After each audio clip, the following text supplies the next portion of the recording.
You're definitely someone people want to hear from. You're an expert in all things. It's holistic skin, body care. I've worked with royal family, I've worked with some Hollywood A-list, some musical stars, CEOs, Olympic athletes. The things I really work on are metabolism and hormones and energy and skin. My name is Jennifer Hanway. I'm a board certified holistic nutritionist and women's wellness expert. Why are so many of us so tired? It's a multitude of reasons. I think if everybody's tired, then it must be normal. No, it's common, but it's not normal.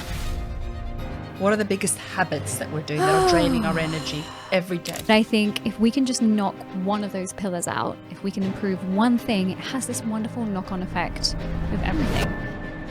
We live in a world where we have so much information. We also have so much misinformation. 5% of it is willpower. 95% is what's happening in your biology. You've wired your biology to want those things. How should we be training then? I always say to people, if you don't like running, you don't have to run. Dehydration is everything. Nutritionists and health coaches working with eating disorders, and that's an absolute no. So I always say to people, think about what you're going to add in before you take away. It only takes a couple of days to start to feel better. The negative part, I think, is... Okay, Jennifer. Welcome to Beyond the Boardroom. Very excited to have you here. You're an expert in all things. It's holistic skin, body care. Would you say that's accurate? Yeah, I'd say really the things I really work on are metabolism and hormones and energy and skin. Okay, so we'll go through qualifications now so that people understand just why they should be listening to you, because you're definitely someone that's definitely people want to hear from. Not least because the royal family clearly like your whatever it is that you're doing. Whatever I do, yeah. They listen to you. You don't have to tell us secrets. I know that you can't say any details, NDAs. You can't say specifics, but you have.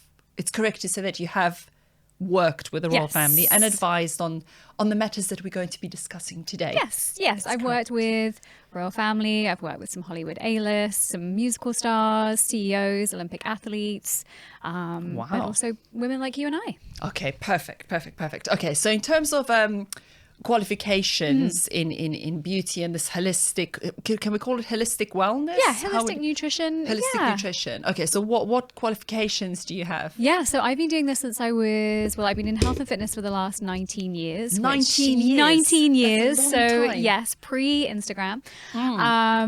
So my long story very short, I'm an ex-professional dancer turned fitness instructor. You were a ballet dancer. I was ballet and contemporary dancer. I was also a Latin and ballroom dancer as well. What? So Dancing with the Stars and Strictly Come So you Dancing. can really do it that all. Was my thing. Yeah. Oh wow, it's quite difficult, ballroom dancing. I tried it, but I mean, ballet is hard. So that was actually my first degree, but I got an injury and I couldn't dance anymore. And then you're kind of like, well, what do I do with myself? So that's when I started teaching fitness because it was a very simple kind of transition for me. And then as part of that, I was part of the team that opened the first bar studio in London. So that was fun. That was back in 2012. And then I was struggling with my own health. So I was having gut health issues myself. Okay. And then I worked with a practitioner who really helped me with my gut health issues. And I was like, oh, I didn't realize I could feel this good. And then I was living in London. I was doing all of the things. I was healthy on the outside, but definitely not healthy on the inside. So what sort of problem, what was going on with you? Yeah. So I had my digestive system was just not working very well. And I did all of the testing and all of the things. Yeah, and then I ended up with the diagnosis of IBS, which is not a diagnosis. And at that point I was like, oh, okay, I'm not, I was in my late 20s, early 30s. I was like, this is not what I want for my life. Let me dive a little bit deeper myself. And because there's no such thing as coincidence, I started working for a bar studio, and the woman who owned the bar studio was also a holistic nutritionist. So she and I worked together and we just changed a couple of simple things. I think we cut out gluten, might have been gluten or dairy, and I took a probiotic. And I felt so much better straight away. And I was like, two things kind of went through my head. Number one, well, I want more of this. If I can feel this better with some simple swaps, what can I do? And then number two is, well, if this is helping me, I must be able to help other people as well. So long story short, I got some qualifications and then realized that wasn't enough. So then I went back to school to study nutritional science. And that's kind of how I got into doing this. And then at the same time, I met my husband, who's an American. So I went off to live in the States where I live now. And then fast forward 19 years, you and I are sat here chatting. Well, you've achieved a lot, and you're clearly someone people want to hear from and listen to. You've got the credentials and you're trusted by a lot of people. Yeah. A lot of important people. Yeah. So you must be doing something. I must be doing something right. Give it all to us today. I mean, it'll be difficult to learn it all in an hour, but in whatever way you can help us, because lots of people watching are going to be having stomach issues. Yeah. I'm going to call them stomach issues. We can call them what? I mean, I talk about poop for a living, so we can talk about gassy, bloated, not regular, whatever it is, and out the of the effects, ordinary. Yeah, and the effects it has on everything, on your metabolism, on your energy, on your brain function, on your skin. I mean, it really, I say gut health is the foundation of all health because that's where everything starts. Okay, let's start at the most common symptom. Stomach issues, whatever it might be, aside for now. Yep. But a symptom, tiredness. Why are so many of us so tired all the time? I wish I could give you one reason, but it's a multitude of reasons. I think we are just not prioritizing our health. And I think that's hard to hear for people who are, we're all busy. It's hard to hear, oh, you're not prioritizing your health. It feels like another thing to do, another thing on the to-do list, or, oh my goodness, this is another thing. It's a to-do because you have to do something about it. Mm-hmm. But what people don't understand is it is the one thing that you can do to make your life easier. Mm-hmm. It is the one thing that you can do to give you more energy. It is the one thing to do to give you more brain function, to help you sleep better at night. So does it require a little time and effort? Yes, but the benefits that you get from it are so important, from the everyday to living a long and healthy life. Okay. So you need to make the decision to, you're feeling tired all the time. That's not a normal feeling. You shouldn't, normal. Right? Yeah. It's normal to feel tired after you've gone running, 5K, 10K. Yeah, long day at work. But not. There's a difference between common and normal. Okay. And I think this is where we find the challenge sometimes, is that if everybody's tired, then it must be normal. No, it's common, but it's not normal. And it's because of all of the external stresses we have in our lives these days. It's the fact that we're not prioritizing our health and wellness. So it's common to feel tired all the time, but it's not normal. Yeah, I'm going to say something now. When I was in university, I was very tired, very, very tired, and I didn't know why. And then I went to the doctor. He was a really, really good doctor. And I said to him, I'm so tired all the time. I don't know what's wrong with me. And he was like, well, you're 20 something. You shouldn't, that's not normal. Yeah. And then we did some tests. And at that time, it turned out I had something called bilharzia, which is like a tropical disease that I got when I was water skiing, whatever you call it. Yeah. And I jumped into some mud. By the edge of the river, and they got these little parasitic snail things that go into your skin pores and then give you this disease. Yeah, so I had to take these tablets, and then I was fine. But what an incredible doctor that didn't just say, "Oh, you're a student, you're studying, you're tired," or the other one that we hear all the time is, "Oh, you must be depressed. Here's an antidepressant." That's the worst. And which messing with your brain. Yeah. Which there is an absolute time and place for them, but it shouldn't be the go-to for tiredness. No. Yeah, so in terms of habits then, what are the biggest habits that we're doing that are draining our energy every day? Goodness. So naughty habits. Naughty habits. I think it's important to remember that everything is connected. So what you eat is going to affect your energy. It's going to affect whether you want to work out. It's going to affect your stress levels. It's going to affect your sleep. So understanding that it's all connected, which can sound daunting, but I think if we can just knock one of those pillars out, if we can improve one thing, it has this wonderful knock-on effect of everything. I never say easy, because if they were easy, we would all be doing it. But one of the simplest things we can do, something we have control over, is what we're putting into our mouths. So what we're... Some of us have control. So what we're... So what we're eating. But, needing that sugar fix, that caffeine fix at 11 o'clock or 3 o'clock, it's probably because we haven't had a good breakfast. It's probably because we haven't slept well the night before. It's because we haven't prioritized moving our bodies. So everything is intertwined. And I think if we can and it doesn't have to be complicated. It can be simple. It's not easy. And the reason it's not easy is the way that our modern day lives are set up. But it can be simple. And I think these days we live in a world where we have so much information. We also have so much misinformation that it can get super overwhelming. And everyone's just like, oh, I don't know what to do. I'm obviously doing it wrong. Pass me a kebab.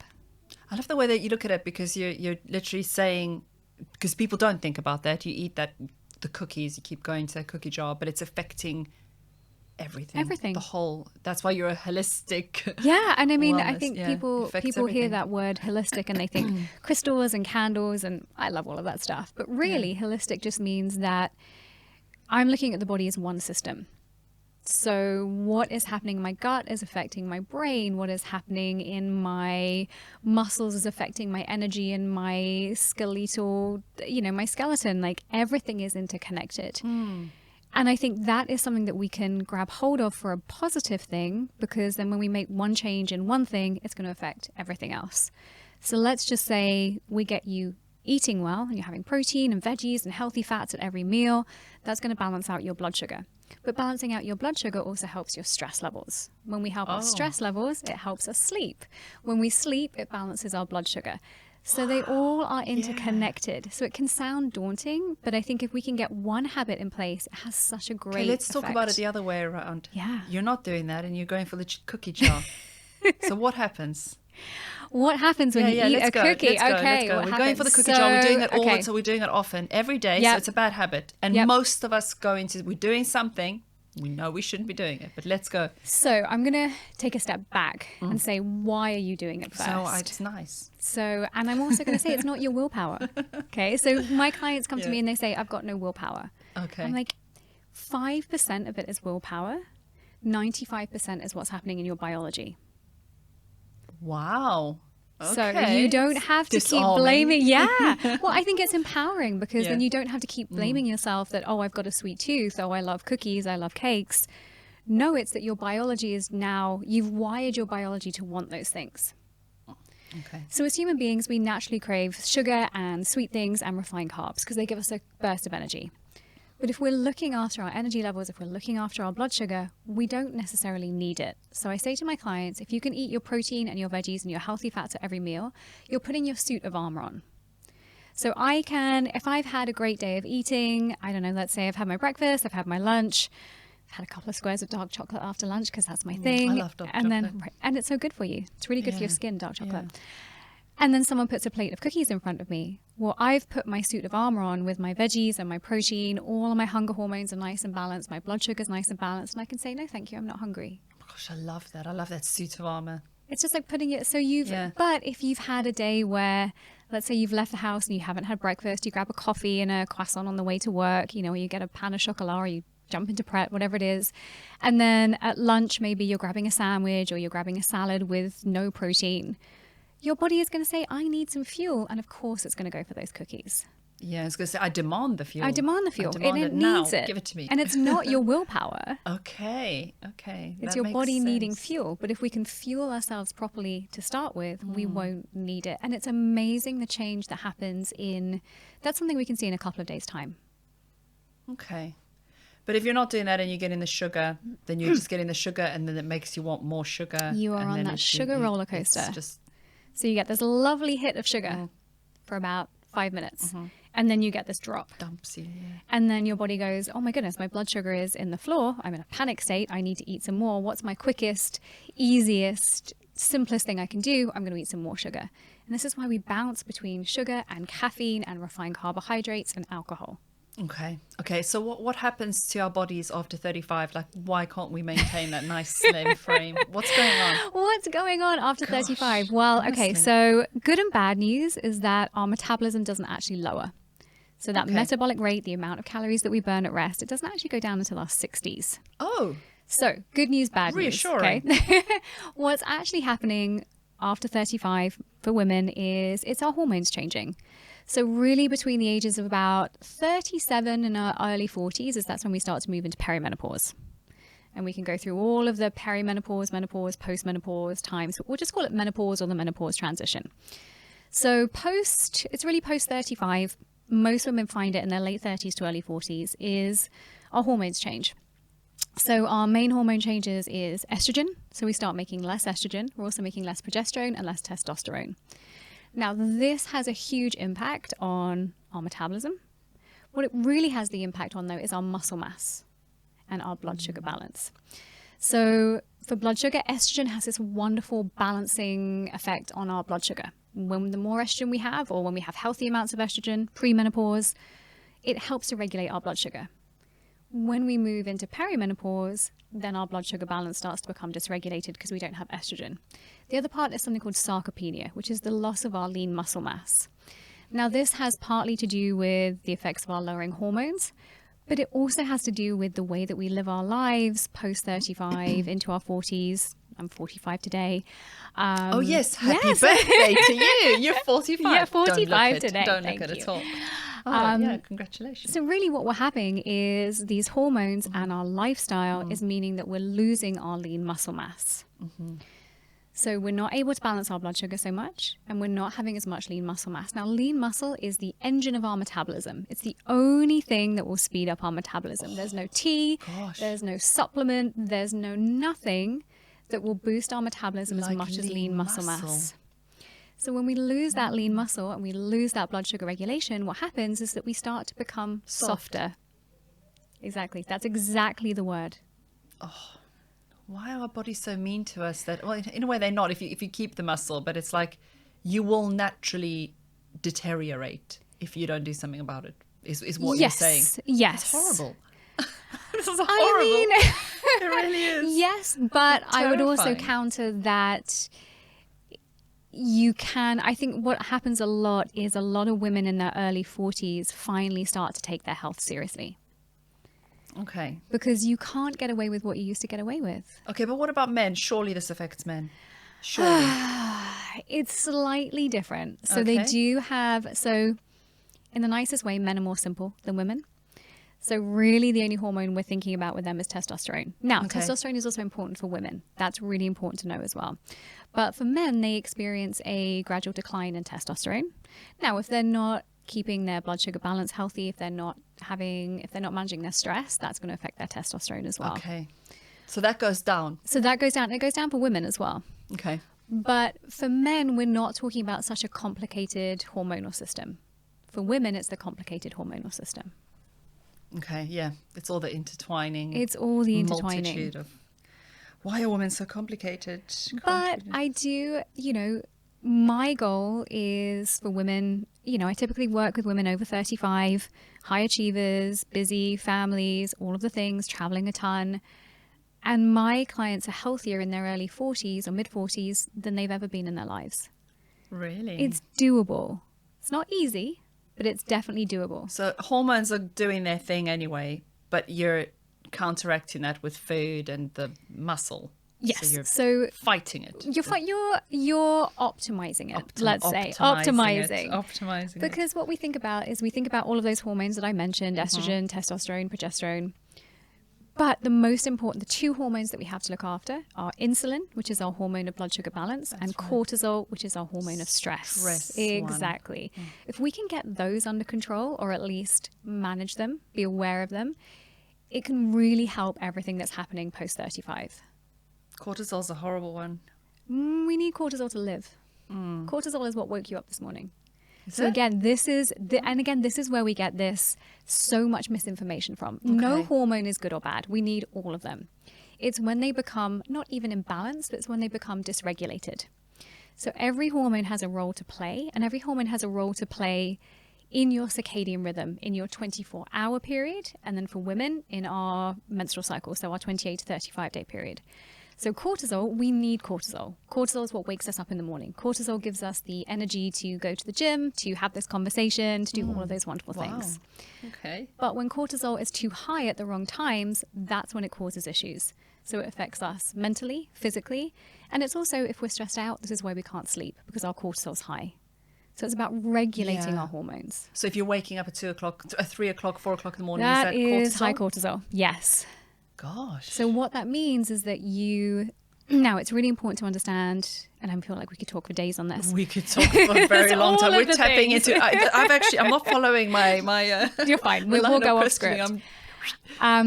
So with cortisol, if you're not managing it and mitigating it during the day, it's going to be high at night. So we want it to be higher in the morning, go down a little bit in the afternoon, be low in the evening so we can get to sleep.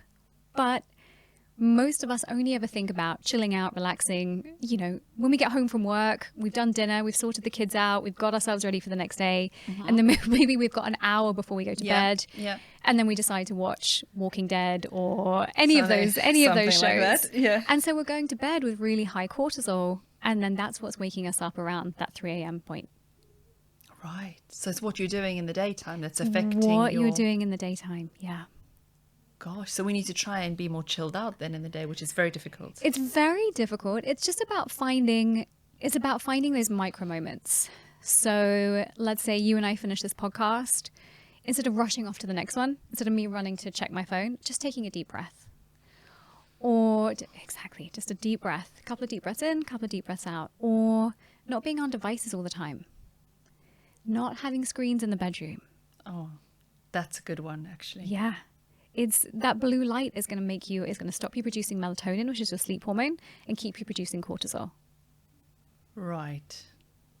So okay. No screens. Oh, it's such a nice thing though to get into bed and. No, it's not. It's stressing you out. Is it? When have you ever seen anything on your phone at 10:30 at night that has relaxed you? Well, that's only when I look at pet things, animals. Yeah. But cats, that dogs. Screen, that light from that screen is stopping you from producing melatonin, which is your hormone that makes you go to sleep, and is keeping you increasing adrenaline and cortisol, which is your stress hormones. Yeah, I did have an anxiety person in the other day. Anxiety Josh, actually, is his name. But he said, actually, with the phones, he obviously it's, the blue light and everything. But he was saying that if you can find something relaxing and it actually does relax you, then probably I think the payoff with very anxious people is if it is going to relax you, then you can do it, is what he said. But then it's like you're saying, make sure you're looking at relaxing things, but then you are still going to have the blue light. You're still going to have the blue light. One of those things. And it is a very disciplined person who is not then checking their emails. Oh, I'll just check my email. I'll just check my email once more before I go to bed. Yeah. So we spoke about lean muscles. So how should we be training then? What's changed? Nothing's changed. So nothing's changed in what we should be doing. So I typically work with women over 35, but I love it when someone comes to me in their 20s because I'm like, brilliant. Let's get you into really good habits now. Let's build you some really great foundations. So when you get into your late 30s and your 40s, it makes it easier for you. Yeah. So everybody, but especially women, because we're slightly less muscular, we should be thinking about preserving that lean muscle mass. So we need to be strength training. Gosh. We need to be in the gym. How many times a week do you need? 3 to 4. 3 to 4. Yeah. Not 2. Not 2. 2 is a great start. Let's never, everybody's got to start somewhere. 2 is a great start. 2 is always going to be better than nothing. 3 is your minimum. 4 is your sweet spot to see real changes. Interesting. But I don't want anyone, if anyone's listening to this and they're like, there's no way I can do 3 or 4 times, do 1. No, that's interesting. I mean, well, I run, so I love running. I do strength train as well, but I'll sort of do maybe, if time allows it, I'll do 2. But I will run the rest of the time, and then I'll take a Sunday off. So I'll do 6 days. So I would say you would swap out. I would things. swap out. Yeah, I would swap out. So running is one of those things that can be very stressful to the body. And I always say to people, if you don't like running, you don't have to run. Now, for other people, running is the way they de-stress. Absolutely. So I'm never going to take that away from them. 100%. Never going to take that away. If you're running and you hate every moment of it, when you see people run past you or they jog past you and they're questioning their life choices. No, I adore it. And I've got my border collie crossed with a lab, and she goes with me, and we just go in the countryside, and it is a genuine de-stressor. And I just feel like I'm away from everything. I run far away. And then if we can add 3 strength training, big full body, squats, lunges. Step it up. Yeah. Gosh. But you will notice such a difference in your body. And And also it's not just, we talk about these things for lean muscle mass, which is so important, but also for women, it's about bone density. And also it's about longevity as well. We know that the more muscle mass we have, one of my goals is to help people live long, healthy lives. We can keep people alive on medications and machines into their 90s, into their 100s. I had this conversation with my dad this morning, but it's that health span in your lifespan. And for me, I'm planning to live to 90, 100. I'm doing everything that I can, but I want to be healthy. See you there. Yeah. We'll put on our tea and have a tea and chat. Remember those days? I wonder what podcast will be. Like we'll be like I'm still gonna be here. We'll be holograms in people's living rooms. Oh my God. But I think it's important not to just want to live to a long age, but want to live be to able to carry your shopping. There's a doctor that Totally. calls it the octogenarian Olympics. Like, can you pick up your grandkids? Can you put your case in the overhead locker on an airplane? Listen, I was watching this thing, the Masters Athletics, because I'm like inspired. I'm like, I want to compete. Yeah. But I saw these literal 90-year-olds running, and they've quite fast, Yeah. And they're on the track like 96, 99. And we have studies that show that you can build They're lean fine. muscle. Yep, you can build lean muscle. You can be completely detrained. Yeah. And you can build lean muscle. They had a study that was like, this women in like 95, 96, and they put them on a higher protein diet and did strength training, and they put on lean muscle mass. They did. So these are these women in their how mid... quickly can you do it? Put on the muscle mass. This I is think starting that study from not was so like, good. Yeah, I think that study was like 12 weeks. The thing is, if you're starting from not so good, it's actually easier. Okay. So for someone who has trained all of their life, it's a little bit harder to do that. But if you are detrained and you never strength train, you're going to see differences in a couple of weeks' time. But for you, it's different. And, you've done all this ballet and all this ballroom dancing stuff. So your muscle memory is there for sports. Muscle memory, yes. But I will say I personally had a real wake-up call. I was 42. And I'd kind of, 42, perimenopause, and I'd kind of slid out of my good habits. Oh. So for me, my diet is always on, that's something I find very easy. Okay. But I will honestly say I don't love strength training. It's pretty boring. You don't love it? Yeah. It's pretty boring. Who doesn't want to be in a class where it's like fun music and you're learning dance moves and all of those things? But I was at a medical conference and got my body composition done. So that's my lean muscle mass to body fat ratio. Now, the funny thing is I have weighed within half a pound of the same weight for the last 12, 13 years. Right. I was exactly the same weight, but my lean muscle mass had gone right down, and my body fat had gone right up. Wow. So for me, that was a real weight, and I was feeling a lot softer in my body. Yeah. Oh, I don't like softer. Yeah, exactly. Oh, it's horrible. Softer, torture. More inflamed. Yeah, so for more even, inflamed. Yeah, so even for me, that was a real wake-up call of, okay, I started working with a fantastic doctor, and we got all my hormones sorted out and my thyroid sorted out and all of those things. But none of those, I think these days, everyone's talking about hormone therapy and peptide therapy and all of those things, and they're wonderful. And I do a ton of them myself, but none of it works unless you're eating right, sleeping right, doing the exercise, managing your stress. Taking your vitamin D. All of you're things. not getting sun. All those. No one's getting sun. No one's getting sun. Basic things sometimes, isn't it? But if you don't know to know, then, if you don't know, you don't know. No. So how are you going to help yourself? It's, we, especially in ISBA, I work with clients in the UK and the US. And in the US, we typically get our blood work done, every 6 months to a year at least. In the UK, no one is testing. No one's doing it. No one's doing it. And it's wild because, we started off this conversation talking about energy. That could be as simple as you've got low iron and low vitamin D. And those are really simple fixes, and they're really easy to afford. So do your blood tests. Do your blood tests. Do your blood tests, because I always say test, don't guess. Test, don't guess. Yeah. I love that. More of a proactive approach, I think, is what you have to be proactive. And I have lived in a country with an NHS and a country without an NHS, and I will never have a bad word said against the NHS. The NHS are amazing. They save lives, but they don't have the ability and the resources to be preventative. So that's where we have to be proactive. Yeah, that's the thing. People don't normally think about their health until there's a problem. Until there's Then a we problem. triggered into sort of waking up, really, and taking it more seriously, because we have to. It's so much harder to do something about it when there is a problem, Yeah. rather than when the first symptoms start to show. Okay, so how do we protect our energy? You know, we're all busy, we're running around, Yeah. stress, family, work, and everything. What's the thing? How can we protect ourselves? Control the controllables. So again, control the controllables. What can you do?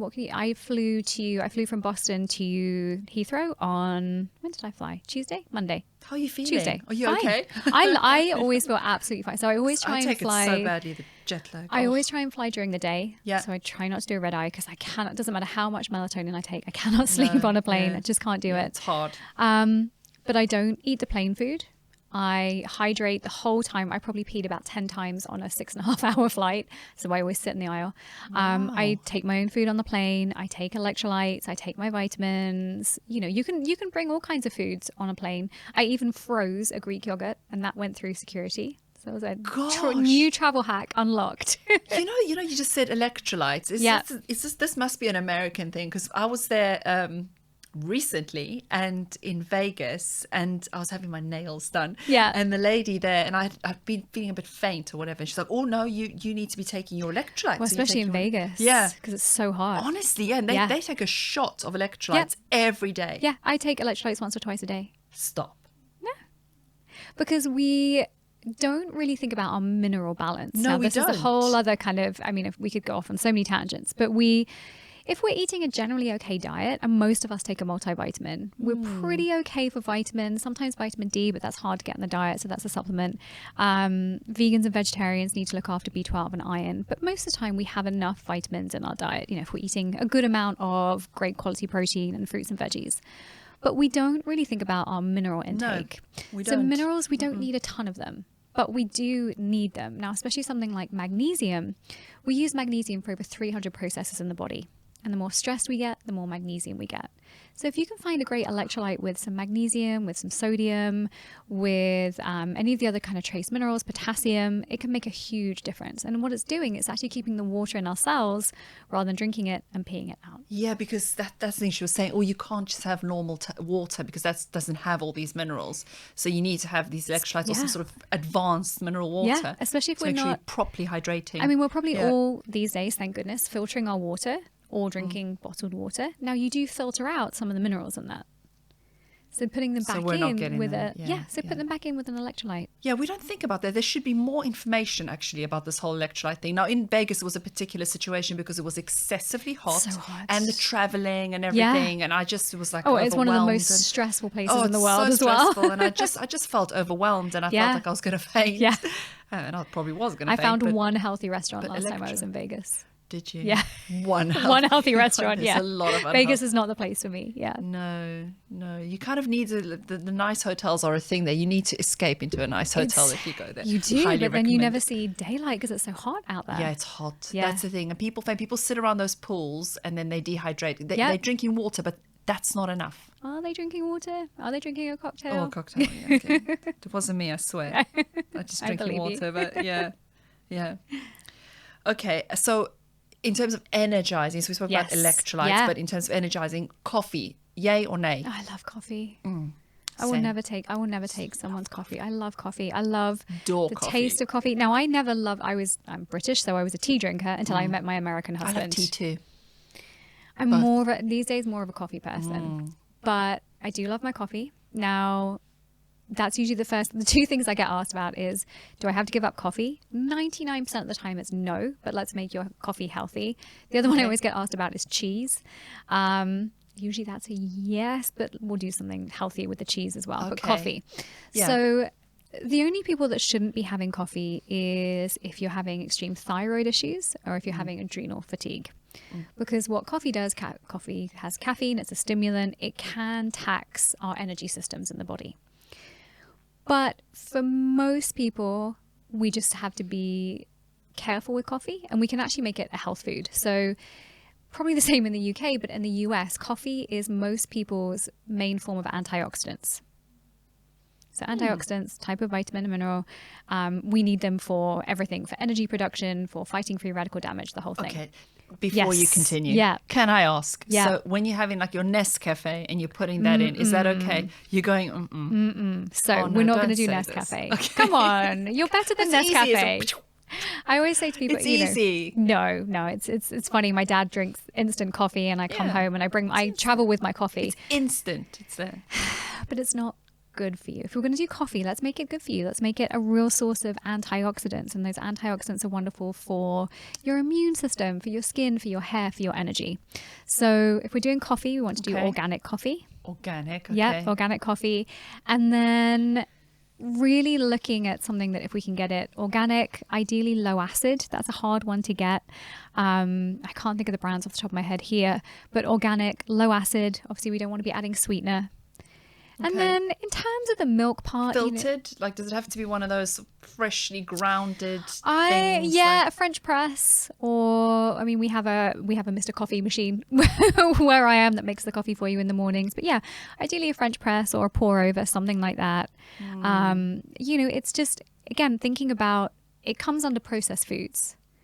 So if you're thinking about your jar of Nescafe and you're just pouring your hot water, that's a real processed food. Oh. But if you're doing a great organic coffee, I'm not so worried about whatever milk you're adding to it, but sweeteners, we obviously don't want to be doing sugar or any of those kind of mushroom stuff that people add in and collagens and all of those things. Yeah, I mean, are they good? Are they bad? So mushrooms talking adaptogens. So adaptogens help with stress or focus or any of those things. Fantastic. But are you having your mushroom coffee with a pan of chocolat? Or are you having it with some grilled chicken and a fruit salad? So I think people really like to major in what I call majoring in the minors. So I'm going to feel really virtuous that I'm doing something good for my health because I'm having my mushroom coffee, but I'm not going to give up my sugar and my pastry. So these things work, but they're really the last kind of, I would say, 2 to 5%. So mushroom coffee, fantastic, as long as you're doing everything else.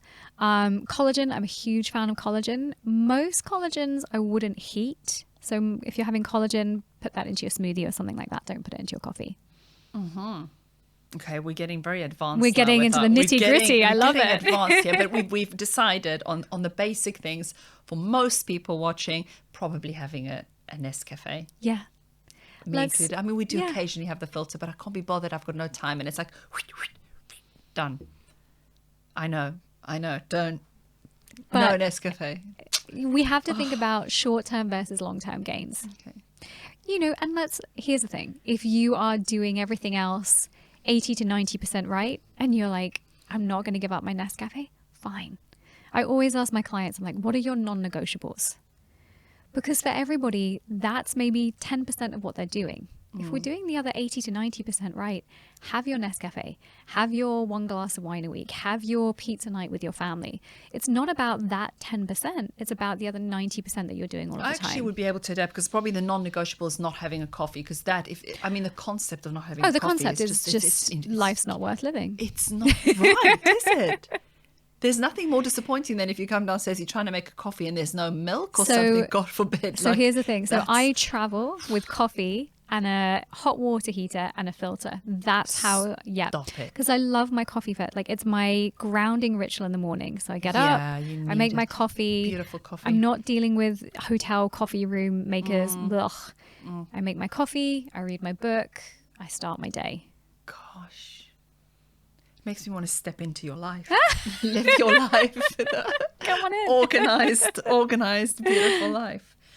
Okay, so what about energy drinks? No, right? They're horrible things. We don't even have to give them airtime. No. You're not getting airtime, right? No.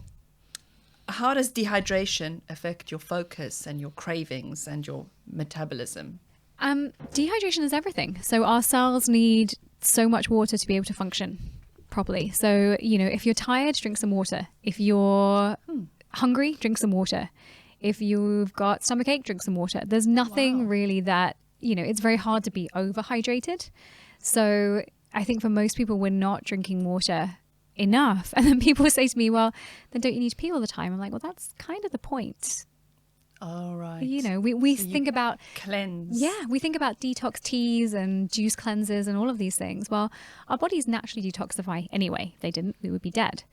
What's one of the best ways that we get those toxins out? It's pee, poop, sweat, and breathing. Well, to pee, to poop, and to sweat, we need to be hydrated. Yeah. Okay, and then to poop. To so we poop. talk about what is it? An apple a day keeps the doctor away. What do we eat? What's the one food, if you had to say, eat it every day? What would it be? For pooping? What for that? for all of that. For everything. Well, here's the thing. It's probably hard, one food for. Yeah. But let's say for pooping, actually. For pooping. Fruits and vegetables. Yeah, People it always is, say, isn't it? you know, do you take a fiber supplement? Well, no, I just eat fruits and vegetables at every meal, 6 to 8 servings a day. Gosh. Don't overthink it. If you don't like, you know, everyone will always say, you know, do I have to eat kale? Do I have to eat Brussels sprouts? No, there's no one fruit or vegetable that you have to eat. Just eat more and eat a mixture of them. And then if you want to, you can add a fiber supplement on top. But most people, you should be getting the fiber from the fruits and vegetables, because then you get the vitamins and the minerals and the antioxidants. Okay, so you spoke about travel earlier. So what's the Yes. healthiest way to eat, I suppose, while you're traveling? It's just so difficult, isn't it? You don't know the restaurants. You don't know what the hotel's going to have. It creates mess. It's disorder. I'm a little controversial in this, that Okay. I actually think it's actually really easy to eat healthily when traveling, or it's simple to eat when traveling. Okay. But it has to be a decision. So here's the thing. A lot of people are, oh, I'm traveling, I can't eat healthy. And it's a really great excuse just to kind of let everything go. But here's the thing. You can travel with your own food on a plane. I didn't know they allow this. Yeah. As long as it's not liquid, you can take it. What did I take last time? I made like a gluten-free, healthy muffin, like blueberry muffin thing. And then I took some wraps with chicken and salad. And then I took my Greek yogurt. I took my electrolytes. I took my supplements. Really easy. Or if you're, you know, grab something from, when I come back here, I always grab a salad from Pret and I take that on the plane with me. So on the plane, take your own food. Most restaurants will have, you can find a protein, veggies, sweet potato, something like that on a menu. You don't have to. Yeah, they will have it. It's just, I think it takes a little bit more of an effort. But I think a lot of the time we just want an easy out. So by saying, oh, it's hard to stay healthy when you travel. Now, is it going to be perfect? Absolutely not. Can it be 80% of the way? Absolutely. But you just have to be willing to forego the cocktails, the wine, the bread basket, the ice cream on the flight, which is a new thing, the Kit Kat, you know, or you make a conscious decision to choose that. But I think it comes down to that decision. The pot of chocolate mousse in Pret. I mean, so here's the thing. I That's also say tempting. there's also a difference between travel for business and travel for pleasure. And those are two different things. And if I'm traveling for business, I want to be as sharp and as switched on and as energized. And so I'm going to keep to my routine 90% of the time. So what is the routine? So when you're choosing the food, you're looking at fruit and veg. So I'm always going to start with my protein. Proteins, start with that. 30 grams of protein every meal. Gosh, 30 grams is what, a handful? 30 grams is like a decent sized chicken breast. Oh, okay. So it's not huge amounts. Yeah. So with every single meal. So we should be aiming for a gram of protein per pound of body weight. Don't make me do this in kilograms because I live in the US now. Don't even get me started on But maths. for example, if you weigh 125 pounds, you should be aiming for 125 grams of protein. Okay. Break that down easy. Think about 30 grams at each meal. Just think about a good size serving of protein I think every visually, meal. like, is it this much? It's Is it that the much? size of your, now it used to be people used to think the size of your palm. That's not enough. Your palm and your fingers is going to be a good 30 grams amount. Wow. Yeah. But we're not then having all of the carbs with it as well. So number one, I'm going to anchor around protein. So for breakfasts, I could do a protein smoothie. I could do some Greek yogurt with some protein powder, some eggs whites, turkey bacon, something like that. Okay. Lunch, I usually do a big ugly salad. So, and here's the thing, 99% of my meals I would never post on Instagram because they don't look cute. They're just really healthy. So, a couple of handfuls of leafy greens, your baby spinach, your rocket, whatever that is for you. Some protein, tomatoes, avocado, extra virgin olive oil, lemon juice, salt and pepper. Sounds super healthy. Yeah. Yeah, that's it. Yeah. And then dinner, usually some, like last night was grilled salmon and steamed vegetables. Gosh. Now now I love how all of that tastes, but I also love how it makes me feel as well. And I think that's the thing, that's the part that we have that little bit of a disconnect of, okay, that doesn't sound as delicious as my curry, my fish and chips, my whatever it is. But the way that, number one, when you start changing the way you eat, your taste buds will change anyway. Number two, the way that makes you feel is worth so much more than any moment of pleasure. And that's not to say that you can't have those. Like, have a treat meal once a week, go out to dinner with the family, have pizza night. Like, there is absolutely room for those, but it's what we're doing that 80 to 90% of the time that is most important. Yeah. I've never gone to a McDonald's and felt great afterwards. Never. There's a reason for that. Yeah. Yeah. Now I'm going out for a meal this evening with my friends, and I will have my death row meal is a really great burger and fries. Now, I wouldn't go to McDonald's for that because I'm not going to get a really great one. Like, I want to get a really good meat, gluten-free, but I eat gluten-free, fries, ketchup, the whole thing. Oh, yeah. Now, but I say, I do treat meals on birthdays, holidays, anniversaries, maybe once a month, so I'm not doing every week. Okay. But there is a time and a place for it, but it just shouldn't be the majority of the time. It's not a mainstream thing. Okay, do you take supplements? Like you spoke about collagen? Yes, yep, I do. I take supplements. I definitely think there's a time and a place for supplements. Supplements should be just that, a supplement to a healthy diet. We absolutely can't out-supplement a healthy diet, a healthy lifestyle. I work with quite a lot of affluent clients, and they would always love to spend hundreds of thousands of dollars on supplements, but not do the hard work. Yes. I think we all love supplements because it's like, I can just pop a pill and everything's going to be great. No, they're supplements to a healthy diet. And again, going back to that conversation we had about testing, the number of times, probably at least once a day, someone will reach out to me on Instagram and say, should I take this supplement? I'm like, it depends. I don't know. I don't know. Blood work. Like, I haven't seen your blood work. I don't know what you need. I don't know what you're eating every day. I don't know your health history. Yeah. So now there are some basics, a multivitamin, probiotic, probably vitamin D, magnesium, fish oil. Now I'll caveat that with saying, always check that with your healthcare provider first, because supplements can be powerful. So there's some foundational things that we can all be doing. Collagen is wonderful for skin. Creatine is wonderful for our lean muscle mass. But really, get your diet right, get your exercise right, get your sleep and stress right, see your doctor, supplement is needed. Okay, supplement is needed. Okay, what are the warning signs of a burnout? I really think it probably starts but I never want to get to someone at burnout, because what I'm thinking about when I think burnout is I'm thinking adrenal fatigue or adrenal dysfunction. So I've actually seen it in a couple of clients, and I've seen lab work, and really when I'm thinking burnout is someone has been in a state of high or dysregulated cortisol for a long time. Then what happens is that their body stops making cortisol, or their cells stop being so sensitive to it, because they've just been in a state of high cortisol for such a long time. What do we start to see beforehand? So always feeling tired, or a big one is tired and wired. So you wake up in the morning and you're tired, but also your mind's racing, like you're anxious when you wake up in the morning. Not having the energy to work out, not having the drive and the get up and go. So losing the passion for the things that you once loved to do. All of that's not normal then. It's not normal. You're losing all that passion. Again, it's not normal. Yeah. Now, we are human, there's a real world thing. And, probably you and I, we love our jobs, but it's still a job. We still have to get up early. We still have to deal with emails, the whole thing.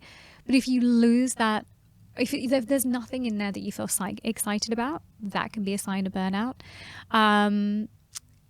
Things like always having sore muscles or sore joints, not recovering from your workouts. Let's say for you, maybe with your running, you find that your running is making you more tired then it energizes you.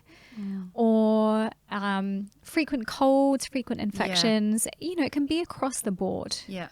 So we really want to, but it's so much harder to come back from that than to prevent it in the first place. You mentioned earlier that you looked at the scales, then you knew that, you had put on the fat, but you were the same weight. So how into these wearable devices and the tech are you? Do you do that? Do you wear one of those smartwatches? So it's funny.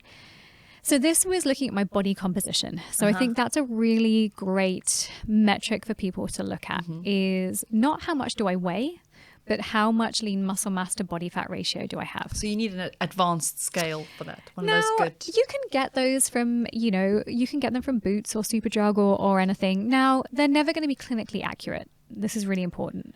But they're going to put you in the right direction. So let's say you jump on the scale and it says you're at 24.9% body fat. Probably going to say something different if you were doing that in a clinic. But let's say you do that and then you work really hard for 12 weeks and you're 22% body fat. Fantastic. It's gone in the right direction. So that's something that can be useful in terms of the Apple Watches and the Oura Rings and the Fitbits and the, I would say GoPro. That's not one of them, but no, I'm with you. I wear them occasionally. So I wear an Oura Ring occasionally. I think it's useful. I think it's important not to get too bogged down into it, to remember that it's not clinically accurate. It's just a guide.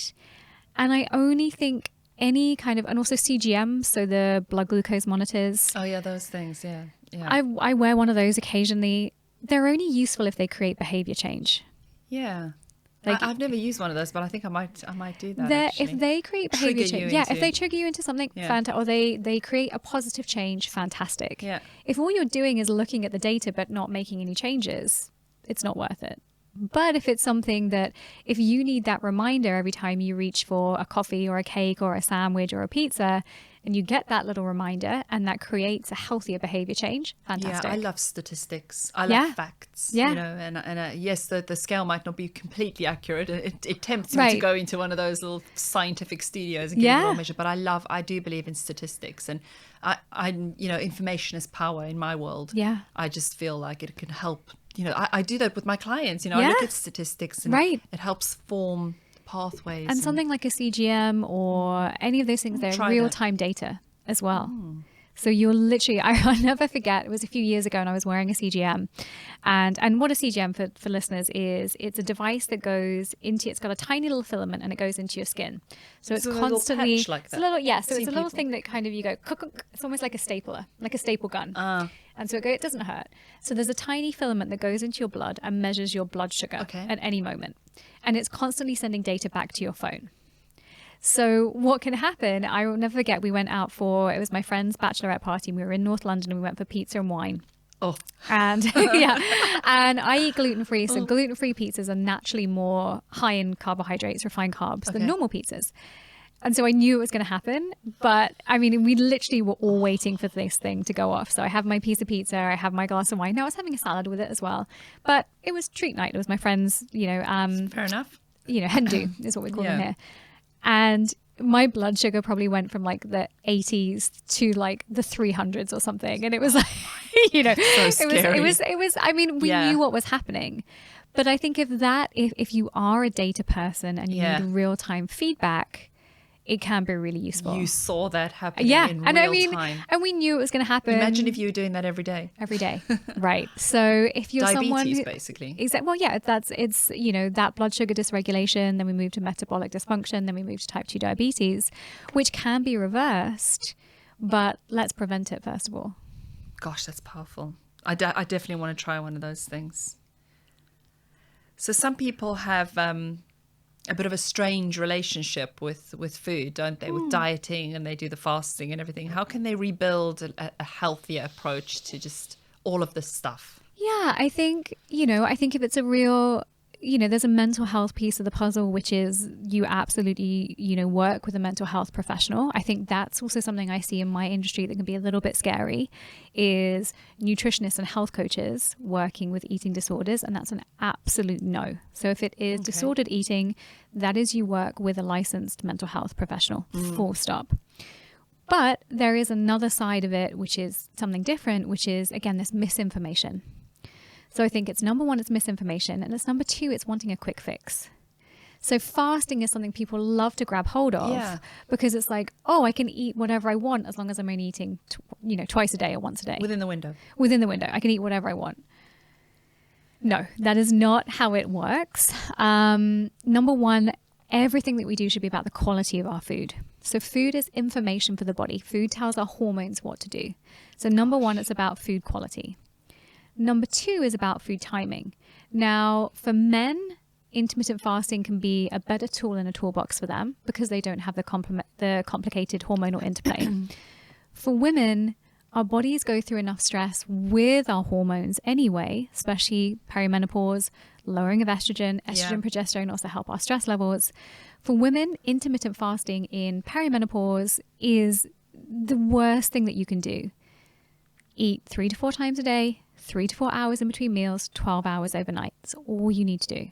Yeah, I love that. I love simplifying that because it does get a lot, doesn't it? It gets a lot. And here's the thing. We're always all looking for a quick fix with everything. And that's just our society. I get cross now when I can't Amazon Prime something in the same day. So we all want a quick fix. We all want something easy. But let's quick fix this. So if you're eating badly, you're eating too much, you're eating the wrong kind of food, what can you do? Just what do you do? So I always say to people, think about what you're going to add in before you take away.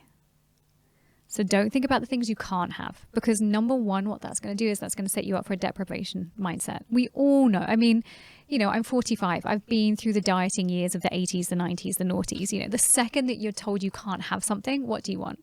Yeah. So the second you're told not to do something, if there was someone standing behind you, I'd be like, don't look behind you. What are you going to do? You're going to look. Okay. So what we want to think about is where can we add abundance to our diets? And this is going to do 2 things. Number one, it's going to give you that abundant mindset. Look at all of the foods that I can eat.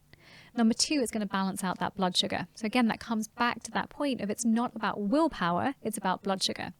So if I say to someone, okay, all I want you to do for this first week of us working together is add protein to the meal that you're eating. Don't change anything else, just add protein. That's a good one, actually. What they're going to do is that's going to help them feel so full. It's going to balance out their hunger hormones. It's going to balance out their blood sugar, that they're then going to not want the dessert afterwards because they're already full from the meal. Full. So that's the way, and then maybe, okay, great. We've added protein to a meal. We've done that for a week. Where can we now add a serving of vegetables? Can we add, if you're having scrambled eggs for breakfast, let's put in some sauteed spinach. Let's put in a side salad at dinner. Let's put in some fruit after lunch. And then you're slowly edging. Slowly improving. Making little changes. And you don't think, oh my goodness, I can't have all of these things. It's more that your body starts naturally not to need these things. Okay, what about, this is a big one with you. I know you know about this, but if you're trying to eat, because these products and things that we use, beauty products, they work on the surface of the skin, but we all know that it comes from within. So what are the things you can eat to look better? Yeah, so this is one of my favorite, one of my favorite topics. I started working with a dermatologist in 2017.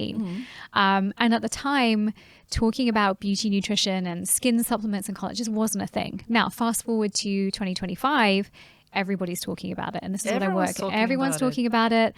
I work with L'Oreal for this. It's a big thing. But we all love our creams and our serums, and I'll always be honest, and Botox and all of those things. Wonderful. But the biggest, lowest hanging fruit is what we're eating. So people say to me, does what we eat really affect our skin? Absolutely, because what we eat becomes our cells. Every single cell in the body becomes our skin. It literally becomes our skin. What I'm seeing now in and you have beautiful skin and it's glowing, it's very clear, thank you, is a result of what you've been eating. So number one, again, comes back to protein. So our skin is made of protein. We have elastin, we have, all of those different proteins in the skin.